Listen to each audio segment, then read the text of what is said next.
Halfaldeen.com. Do you want to know what makes love grow? What makes love grow? It's half of your deen, said the Prophet, peace be on him. Half of your deen. It's part of Islam, increasing your iman. Half of our deen.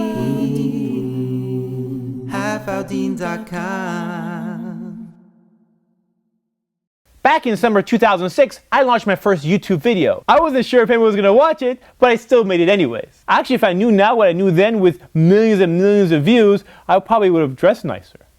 I thought those who would watch it will end up hating me, because I planned to talk about the things that everyone was thinking about, but not necessarily talking about. And to do that, you can't really be politically correct. And I'm not politically correct. Well, to my surprise, I learned a lot of people share the same views as I do. 13 million views! And all these invites are coming from all around the world. Brother, please come to our event. Please come to our college university. Please come to Islamic Awareness Week. Please come and talk here, talk there, perform, da da da. And I was like, what? This is so crazy. This is crazy. Because at the end of the day, I'm nothing special. I'm just a regular guy who sits here. It's like a white wall. There's nothing fancy. There's no green screen. There's no special effects. There's nothing. It's just me. And that's it. It's like 100 videos, 5 seasons, and you guys are still watching. This is crazy.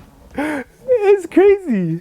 You're still here. They're still here. And then I learned that if you're going to make videos on YouTube, everyone's going to be watching, and people are watching, people are going to start criticizing, and they'll start nitpicking at certain things that you do or don't do. If you're standing there and your chair makes a funny noise, hey, his chair made a funny noise, or his beard isn't long enough, or look at him, he's talking funny, or his hair's combed, and everyone is watching everything that you're doing, and you're not perfect. And guess what? They'll remind you that you're not perfect, and everyone's a critic, especially in the Muslim Ummah.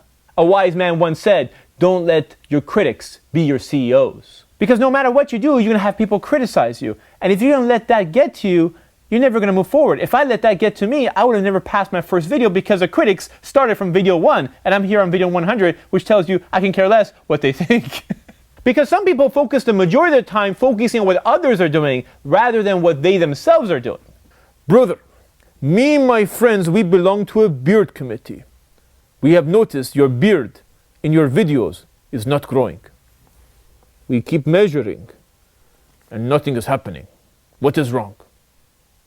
There's actually a beard committee? Of course. We spend our time measuring beards. Oh, okay. I think I got something for you. Here you go. What is this? Oh, it's a puzzle. I figure since you have so much free time. You think this is funny, brother? This is Winnie the Pooh. I don't even like Winnie the Pooh. No beard. But I like puzzles. Maybe I talk to the beard committee and pull a few beards. Strings. See what I can do. Seriously, the people who are most concerned about other people's faults are the ones who have the most faults themselves. For instance, if you say something that can be taken in a different way, they assume the worst. The hypocrite looks for the faults. The believer looks for the excuses. But I can't let negative people get to me, because if the point is to make everyone happy, then my efforts are pointless. The ultimate goal is to have Allah subhanahu wa ta'ala being pleased with me. Because the reality is, millions of views on YouTube is not going to get me into Jannah. Honestly, my biggest fear in making all these videos is if my intention is messed up, or if I say something wrong and people learn something wrong. So I always have to remind myself to make sure I check everything that I'm saying, and at the same time, keep my intention pure. And remember, there's 2 types of people out there. The first type of people are those who have jealousy in their hearts. Whenever they see someone successful, they try to pull him or her down. This is a problem with them and their own nafs. These people drink Hatorade. Hatorade? Yeah, it's like Gatorade, but with hate in it.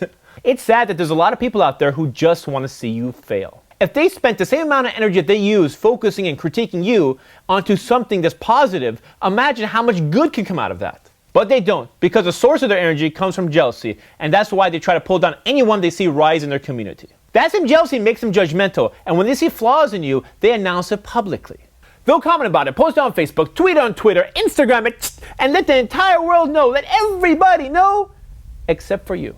And that's why it's so hard to believe that any such action is sincere. The second type of people are those who genuinely care about you and they really want you to succeed. And when they give you criticism, it's constructive. And when they see you go outside the boundaries of Islam, they try to remind you, just in case you forgot. And when they see you do something wrong, they take you to the side and remind you privately. And they make dua for you that you succeed in this life, but more importantly, in the hereafter. May Allah subhanahu wa ta'ala bring us towards companions and projects that take us away from Him, and bring us towards companions and projects that bring us closer to Him. This is Ali, reminding you just in case you forgot. This is Ali, reminding you just in case you forgot.